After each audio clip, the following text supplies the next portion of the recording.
I am so excited that you've taken time to join us for today's Tri-University Virtual Counselor Update. This session is an hour-long update on hopefully all the things you'll need to know in this academic year ahead for our three universities. And we're excited to share a lot of great information on behalf of Arizona State, Northern Arizona University, and the University of Arizona. Before we get too far, I'm going to allow our panelists to introduce themselves. Hello, everyone. My name is Jennifer Velez. I am Director of Arizona First Year Recruitment within Admission Services at Arizona State University. And hi, everybody. My name is Kyla. I am the Assistant Director of in Phoenix and Tucson Recruitment for Admission and Enrollment Services at Northern Arizona University. And my name is Dan Kalish. I'm Interim Senior Director for Recruitment here at the University of Arizona. We're super excited that you've joined today. As mentioned, we are sharing updates on behalf of all three of our institutions, and we will share a few brief updates, particularly around scholarships and financial aid, individually towards the end of our presentation. We know we may not cover every question in the world, and so we do invite you to use the Q&A feature in the webinar today. We will do our best to answer as many of those questions live as we can and answer in the chat as well. If you have a question that you don't get answered today, of course, we'll share contact information as well as this webinar is being recorded, and you will find that on our Tri-University website after the conclusion of today's webinar. With that said, let's dive in because there's a lot to talk about. More than ever, we want to share the incredible opportunities that students have, the students that you're working with, have at all three of our institutions when considering their next steps in their university career. Each of us has some incredible world-class programs, opportunities for your students that speak to their careers, their goals, and their dreams that they can accomplish right here in the state of Arizona. We all are committed to making opportunities at our universities as affordable as possible and making sure that students have a career to land that first job and be ready for their future, no matter their interests. We share a number of common programs and opportunities from business to government and public policy, and also a number of really unique programs that serve the unique landscape of the state of Arizona. For example, if you're working with students interested in hotel management or forestry programs, well, that's going to be great opportunities up in Flagstaff at Northern Arizona University. If you're working with students interested in the health sciences, while each of our institutions may speak to that, the University of Arizona, currently at least, hosts the public medical school for the state of Arizona. And Arizona State University has some incredible programs in the fields of cybersecurity technology and is consistently lauded as one of the most innovative universities in the nation. There's a lot to offer that's going to prepare students for the careers that are in demand in the state of Arizona. And more than that, we know that students that attend one of our universities have a high tendency to give back to the state of Arizona, committing to our home state and committing to further and grow our economy right here in Arizona. Students have the opportunity to attend one of our three universities as an in-state student, which often means that it is more affordable than other opportunities they may have out of state. All three of us are committed to making that affordable education possible for students as a part of our missions here as public universities. Two, students get to stay close to home and opportunities to maybe go a couple of hours away, depending on where they're from, but still be able to drive home on the weekend, visit family, and stay close to friends and relationships that they have can be important for a number of students. And as mentioned, we all have highly rated academic programs that are going to prepare students for that future. But students also get the opportunity to really give back to the state of Arizona and to themselves. If students in the state of Arizona were to further enroll in institutions of higher learning, whether that be one of our 3 universities or community college or certificate programs, the opportunity to give back to the state increases by $5 billion in economic growth. And that's really big for a state like Arizona that is currently growing at an unprecedented rate, but also aging at an unprecedented rate. The economy of Arizona is changing, and the students that you're working with are going to be the ones shaping the future of our state. Of course, they're also providing opportunity for themselves. Students with a college degree earn $1.2 million more compared to what they would earn with just a high school diploma. And so we want to make sure that students not only are benefiting society, but improving their own likelihood of succeeding and finding a career that they love through opportunities at our 3 universities. Now, before we dive into how students might apply, attend, and thrive at each of our universities, we do want to share a couple of unique opportunities that all 3 of our institutions share. Then if you're working with some high achieving students that might be thriving in AP courses, IB courses, honors courses in high school, and maybe you're looking for a little bit of a smaller university experience, know that an honors college at the 3 universities might be a really good fit. Each of our institutions offers an honors college that keeps students in that rigorous education modality, ready to tackle the future problems of the world. And whether you're joining Barrett the Honors College, the NAU Honors College, or the W.A. Franke Honors College, they each come with some similar perks. Of course, those smaller class sizes, because you're taking a big university and shrinking it down just to those honors college students, but also unique opportunities like internship, research, study abroad, connections to future careers, and often a community of folks that think and act and study just like them. So it's a great opportunity for students that's painted on top of each of our universities, because students at all of our universities can major in whatever their interests are and still be a member of the Honors College.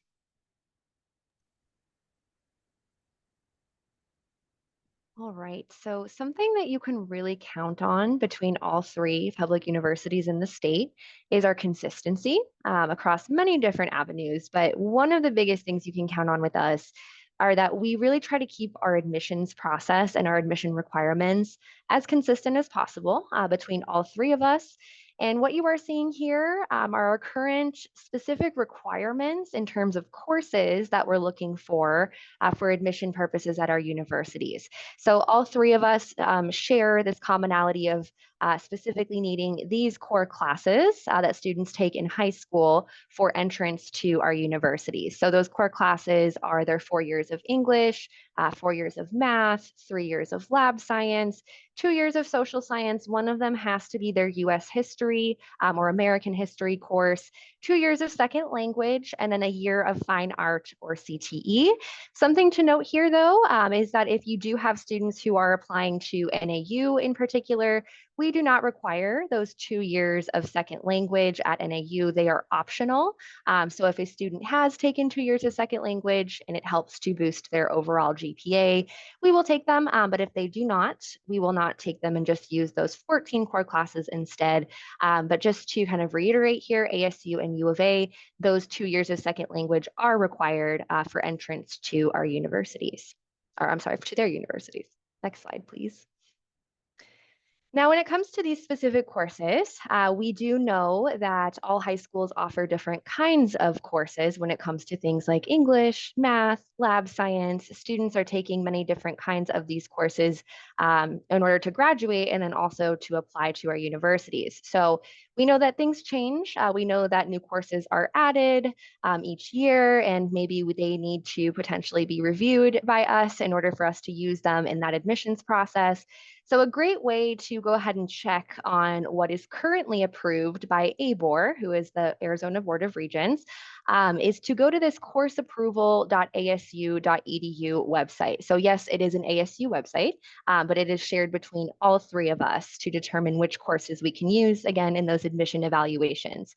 So if you go there, you are going to actually be able to check out all of the standard approved courses that don't require us to review for us to use in those evaluations. Those standard approved courses are updated from time to time. They are included on an Excel spreadsheet that you can download and go ahead and go through each subject area to see what's overall blanket approved by all of our universities. We can also check out all the different courses that have been submitted for approval, either from different districts, high schools in particular, to see what's already been approved by us, what's potentially been denied by us to use in part for these evaluations, and then also courses that are in review. So we're actively looking at those specific courses to see how they fit into the overall evaluations that we do. So you can go ahead and submit a course if your high school or your district is offering a newer course this year that might be included in those core classes, and maybe you're just not sure if we can use it. I always recommend submitting that to be reviewed by us. Typically, the turnaround time for us to let you know if it is approved or denied is usually about 2 to 4 weeks or so. So when you submit that, usually we'll get back to you within a 2 to 4 week window to let you know what the status of that course is. So when it comes to our GPA requirements, what we are looking for in terms of guaranteed admission to our universities is at least a 3.0 unweighted GPA in those core classes that we just went over. So that will guarantee admission for students to ASU and U of A. For NAU in particular, we're looking for at least a 2.75 unweighted GPA in those core classes for guaranteed admission. You'll notice here also, it does say no deficiencies from core classes. What a deficiency means is if a student has not taken one of those core classes that were shown earlier, if they have failed one of those core classes and never retook it, or if their subject GPA in any of the subject areas that we're looking at is below a 2.0. So if they are on track to finishing all those core classes, their subject GPA is not below 2.0 in any different area, and if they have at least a 3.0 unweighted GPA in those core classes, they are guaranteed admission to all 3 of our public universities. If a student is not quite meeting those specific requirements, maybe they have below a 3.0, maybe they do have some deficiencies, we still absolutely encourage them to apply to our institutions. What will happen is they'll go through a comprehensive review process with all 3 of us. That review process is university specific. But if we see that they are meeting our admission requirements and they have above that 2.5, maybe they have 1 or 2 deficiencies, chances are they will likely be admissible, but it does depend on the university. So if there's any doubt, any questions about a student's particular situation, we always encourage you to reach out to your admission representative and we can work with you one-on-one to figure out what that looks like for your student. The last thing I'll mention here is that we are test score optional, so we do not require any ACT or SAT scores for admission purposes at our universities. I do always think it's a good idea for students to submit those test scores to us if they do have them. We are only ever going to use those test scores to help the student situation, never to hinder their progress anywhere. So what students will actually need to apply? First and foremost, all 3 of our applications, I like to think, are very straightforward and they are very easy to complete. One of the things that we're going to ask students to submit is definitely their demographic information. So of course, their name, their address, their phone number, their social security number, things like that. We are also going to ask them for their high school courses, or their high school coursework in general, meaning their coursework and also their grades. And we are going to also ask them for their in-progress courses as well. So we know that not all students are going to have all 16 core classes completed by the time they apply to our universities as seniors. Usually they're working on their 4th year of English, their 4th year of math, and potentially more during their senior year. So we just need to know any in-progress coursework that they're completing as well, so that we know that they're on track to meeting those core class requirements.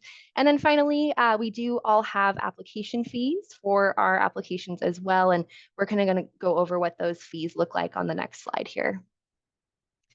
So all of us have a little bit of different systems when it comes to our application fees. I'll kind of just touch on each individual university here.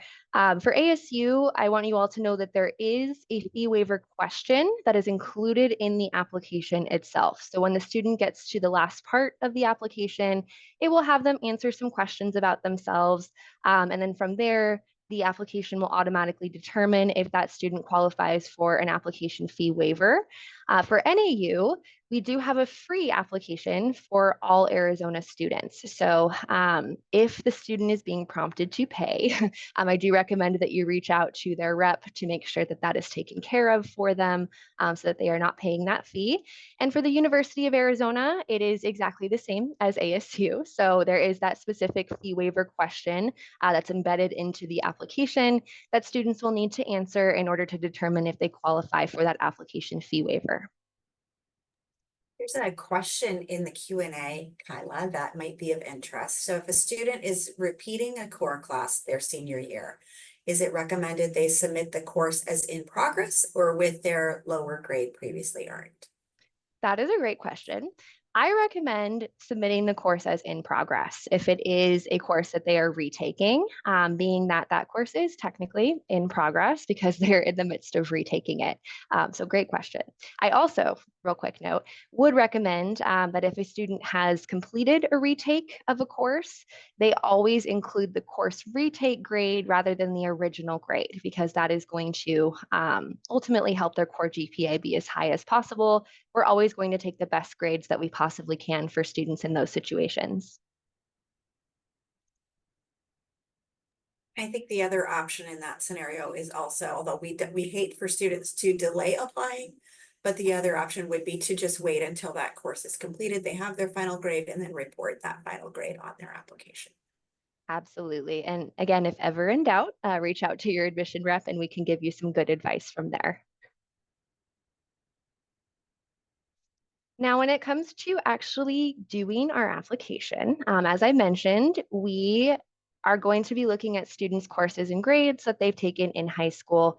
And what we really encourage students to do is self-report their courses and grades directly onto their admission applications.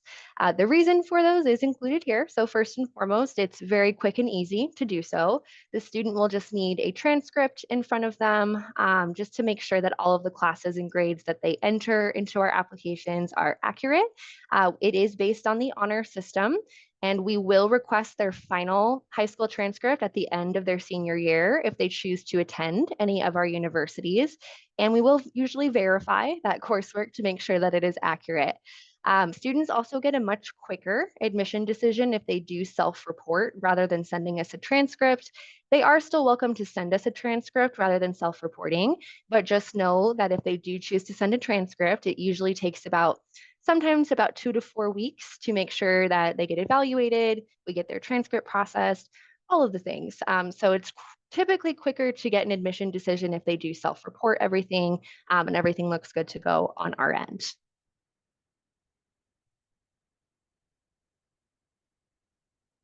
Okay, moving on to information regarding application workshops. So many of you host application workshops at your school location. And oftentimes our team is, called on to support those application workshops. We love helping students through the application. We are absolutely here to assist, but we also want to make sure that everyone is aware that tens of thousands of students, actually, if you take all of us collectively, it's well over 100,000 or more students each year complete the application on their own. So students can get through it. Trust them to be able to figure it out. We don't necessarily need to be there in the room with them to get that application submitted. It's okay if they do it at home on their own. Self-reporting their grades, sending transcripts are both okay. Both options work. We can make both options work. Absolutely. We do ask that if we are there with you in an application workshop at your school site, that you make sure that there is staff from your school in the room with us. Please don't leave us. There was an instance last year where a university staff person was assisting with an application workshop, and the teacher or guidance counselor who invited them left the room, and then the school went into lockdown. Our staff are not trained to handle lockdown. They don't know what to do in those situations. And they're also not trained in classroom management or behavior. They're not certified teachers. And so it's really important that we have you there. We lean on you and your expertise, and really look to you for that safety, that support, and the classroom management aspect of it. But just know, if your students run into issues filling out the application, reach out to us, let us know. Again, we are happy to help. We can jump on a Zoom call. We can send you screenshots. We can take a look at their application and be able to really help them through completion either way. So regardless, we're going to make sure that your students are supported, whether we are there in person or not. We are all at varying levels of completeness in terms of our teams. And so we also just ask for forgiveness if we are unable to accommodate you.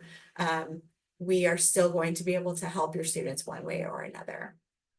I see Kyla's responding to a question in the chat, so I'll let her do that. We have moved a lot of our information to collegereadyaz.com. Some of you may recall in years past, a lot of our event information and resources were stored on an ASU hosted website. We are really excited to be able to move this to an ABOR hosted site. So this is your go-to location for information moving forward. The only exception to that is that course approval site that is still hosted here by ASU.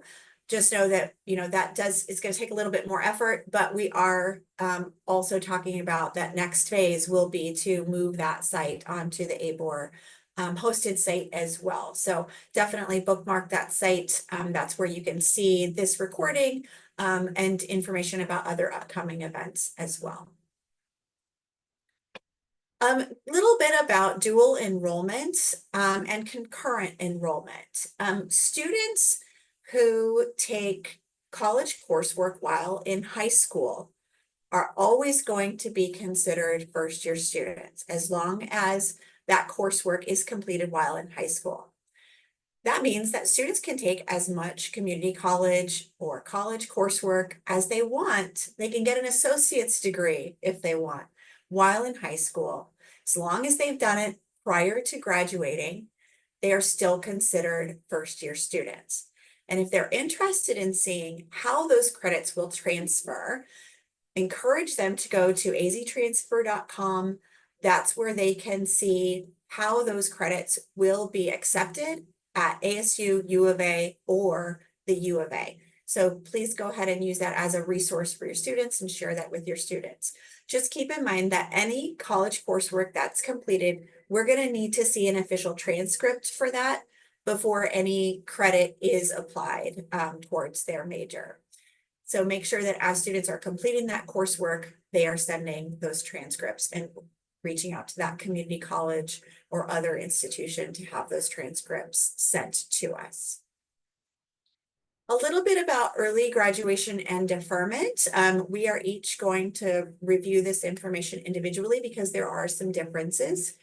At ASU, students are automatically able to defer. So there's a deferment request process, but certain situations that are automatically approved would be military service, volunteer service like Peace Corps or AmeriCorps, religious service, and medical reasons. So those typically get deferred automatically. If students have other special circumstances, they can request a deferment and those will be evaluated. Those special circumstances tend to be, I'm sorry, I misspoke a moment ago. Those special circumstances tend to be medical or financial or other personal circumstances. Students at ASU can defer for up to 2.5 years.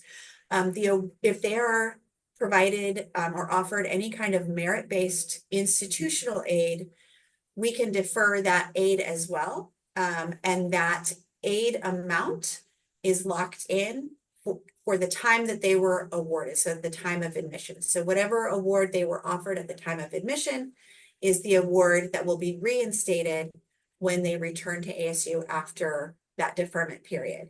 One thing to keep in mind is that during the deferment period, students may not take any other college coursework with any other institution. If they want to work, if they want to travel, that is absolutely okay.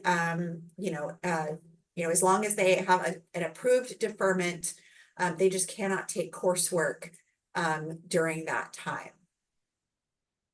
And then NAU. Yes, and Jed, I do think that the slide is stuck on the dual and concurrent enrollment right now. There we go. So here's a little bit more of a visual for you all. So at NAU, we do things a little bit differently when it comes to deferment. So we actually don't have a formal deferment process for students who are incoming to our university. Instead, what we encourage students to do is apply during their senior year, see what kind of merit-based scholarship they receive from us, check out our next steps of enrollment, really get kind of familiar with the application process, with their next steps and so on. Ultimately, they'll need to go ahead and decline their offer of admission if they're not planning to join us the upcoming year, and they'll need to reapply again for the correct term that they are wanting to start in. So if a student, let's say, wants to start in fall 2027 rather than fall 2025, they will need to decline their offer of admission for fall 2025 and then reapply when that fall 2027 application is available, which usually is in July of the year prior. So that would be July 2026. Scholarship wise, if a student has earned a scholarship from us, let's say for fall 2025, they end up wanting to come in fall 2027. Something to note is that yes, they'll be offered a merit-based scholarship from us for fall 2025. They'll see what they qualify for. When they reapply for fall 2027, it will be based on their overall final core GPA in high school, because at that point they will have graduated from high school. So something to keep in mind. It's important that those students continue to do as well as they can during their senior year for that purpose. If for whatever reason our scholarship criteria has changed when they reapply and they no longer qualify for that initial scholarship that they earned, they can submit a scholarship reinstatement request to our Office of Scholarships and Financial Aid. It is not guaranteed, but it is a process in which they can petition to have their former merit-based scholarship reinitiated. And at the University of Arizona, we are perhaps the most strict. Our deferment process is only allowed for 3 specific reasons: medical, military, or religious mission-based opportunities. Students are eligible to defer for up to 2 years for any of those reasons, or 4 major semesters of fall and spring. And new, actually, as of this week, students who are taking a religious mission are eligible for up to 5 semesters of deferment. If a student is deferring with the University of Arizona, they do need to confirm their enrollment, pay their enrollment fee, and then defer in order to hold their spot in the class for that future term. Their scholarship is locked in at that current year's rate. If they change in future years, students could later decline their deferment and reapply, but that is up to them. And certainly if a student is applying to defer into a spring semester where we do not offer first-year student scholarships, it may be to their advantage. If a student is taking a true gap year, gap semester, or has a different reason other than the 3 listed for deferral, they would simply need to apply when they are ready to join the university.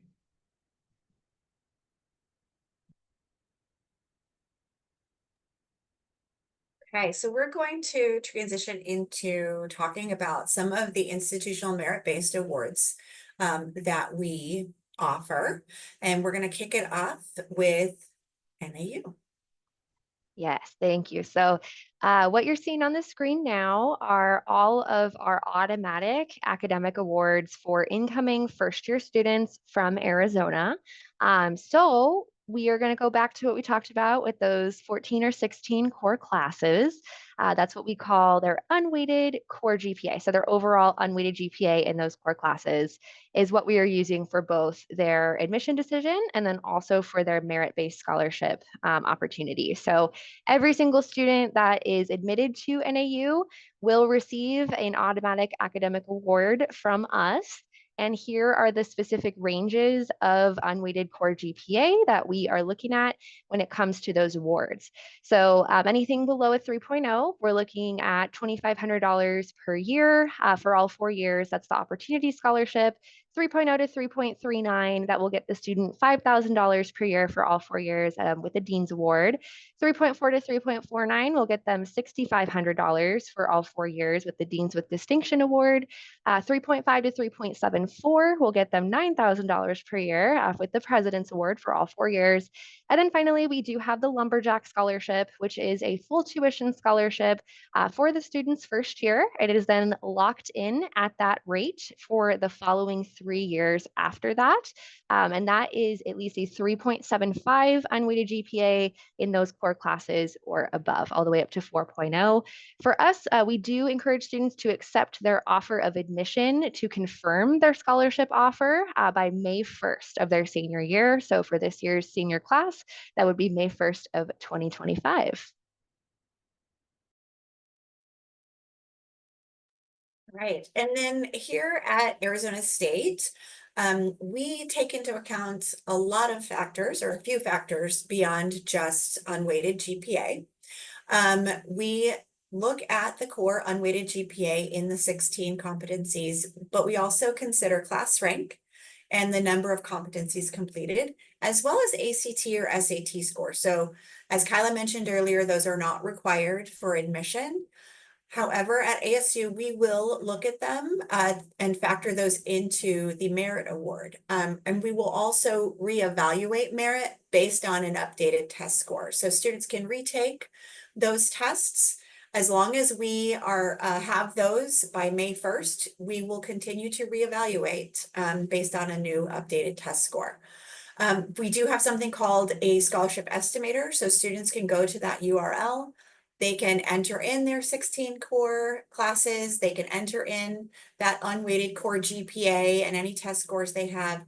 And then they can get an estimate of what their merit amount will likely be. We have started awarding merit this month.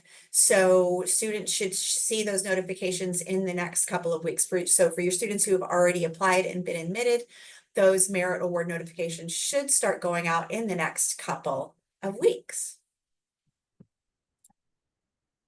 And I'm hoping that my tech troubles have been fixed. Hopefully you all can hear me a little bit better, seeing some thumbs up.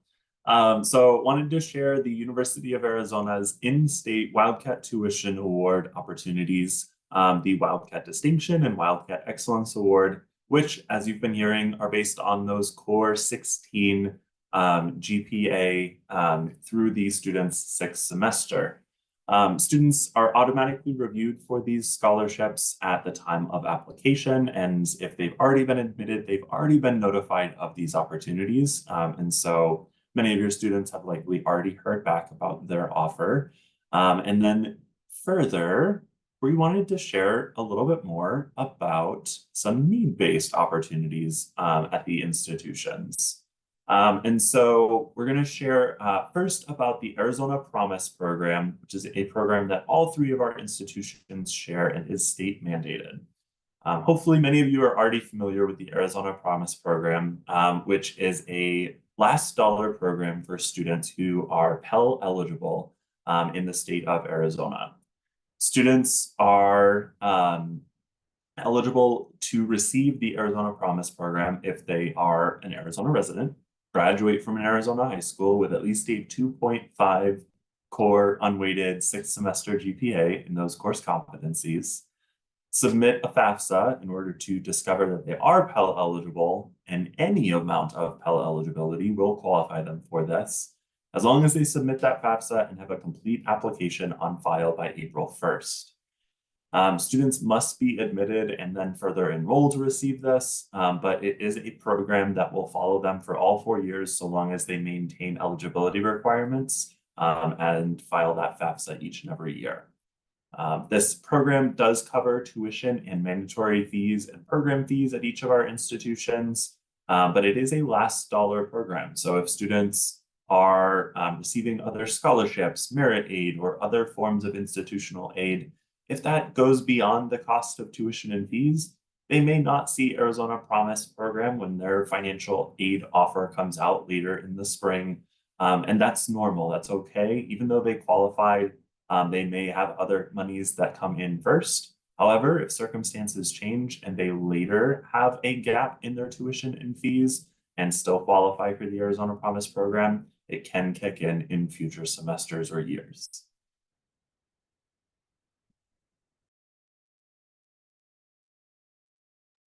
And then here at ASU, we have something called the Obama Scholars Program. This is a need-based program that covers the cost of tuition and fees, as well as a portion of housing. The student must apply to ASU by January 15th and have a FAFSA completed by January 15th. There are an additional income requirements in addition to being Pell eligible. And then we are also looking for all of their course competencies and meeting one of those aptitude requirements, generally the minimum 3.0 unweighted GPA in those core classes.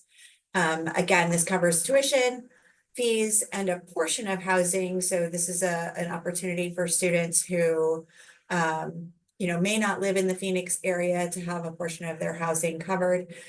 If students have any questions about how it's awarded, whether or not they may or may not be eligible, they thought they were eligible but didn't get it, please direct them to us. We could definitely help look into it for them further. All right, so for NAU, we do also have a tuition-free program for Arizona students called the Access to Excellence program. It is solely based on their completion of the FAFSA.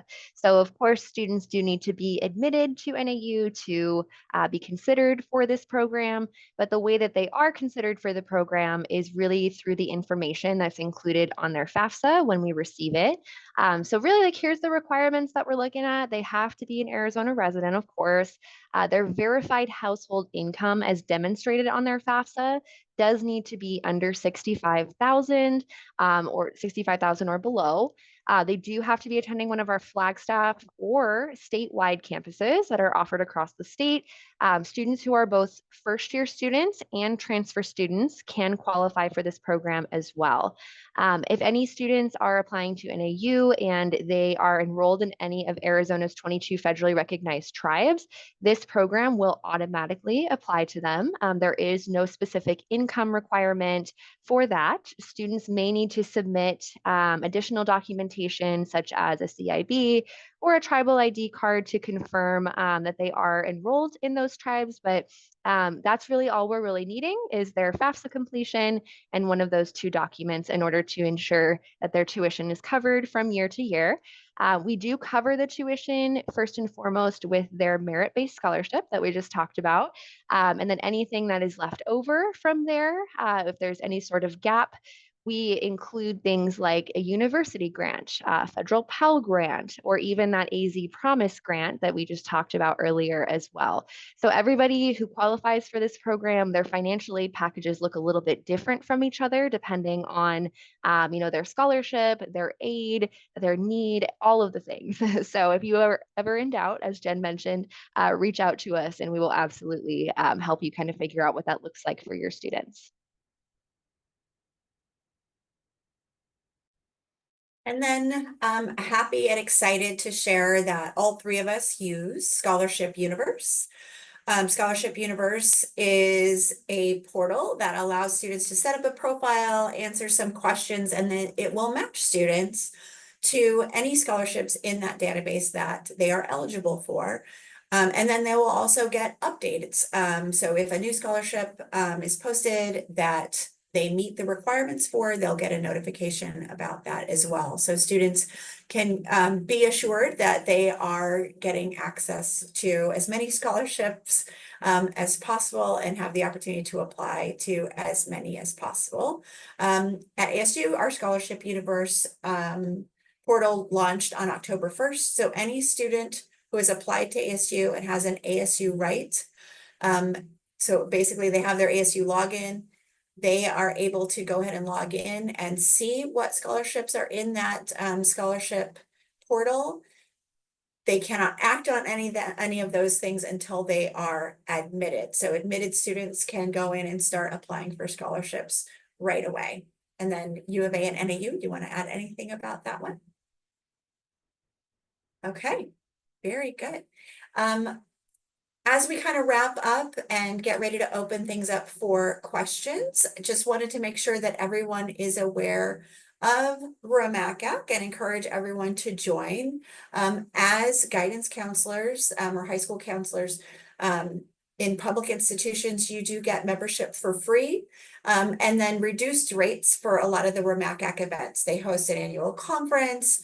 They host, college fairs throughout the region. They offer grants to support attendance at a lot of these conferences, and then a lot of different features available as well online. It is a great way to network and meet other individuals within RMACAC, other educators working in other states, and they do also offer committee work as well. So if you're interested in engaging at a higher level, at maybe expanding your reach, trying new things, meeting new people. If you like to collaborate, if you're a planner, you want to be involved in helping out with the conference or a college fair or any other initiatives that RMACAC works with. This is a great way to kind of try those new things, add them to your resume. We are all members, and so we get to interact with RMACAC members often, and we're really hopeful that you will take advantage of this opportunity. Go to that QR code on the screen and go ahead and join. All right, with that, please do reach out, get in touch with us. If you still have questions after today, here are some important links, including our application link, the URLs for all of our visit sites. We would love for your students to come and see us and see what our campuses have to offer. Our Find My Rep pages are also linked there so that your students can get in touch with their admissions representatives at all three institutions. And then our FAFSA priority dates are listed there at the end. All right, with that, we are going to go ahead and open it up for questions.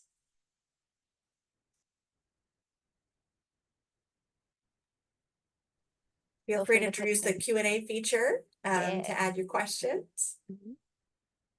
Or maybe we answered all of them already. Our presentation was so thorough.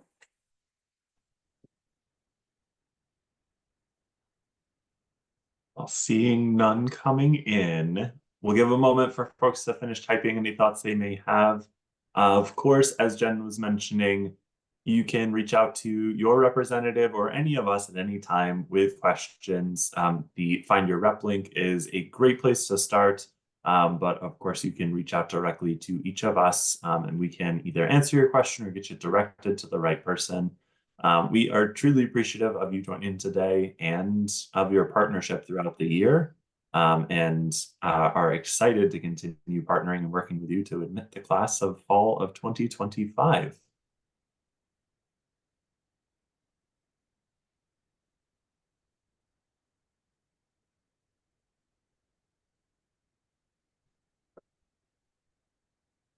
I think we don't have any further questions, so I want to thank everyone for joining us today. On behalf of Arizona State University, Northern Arizona University, and the University of Arizona, we so appreciate your partnership. We appreciate you attending, and I hope you have a wonderful rest of your academic year.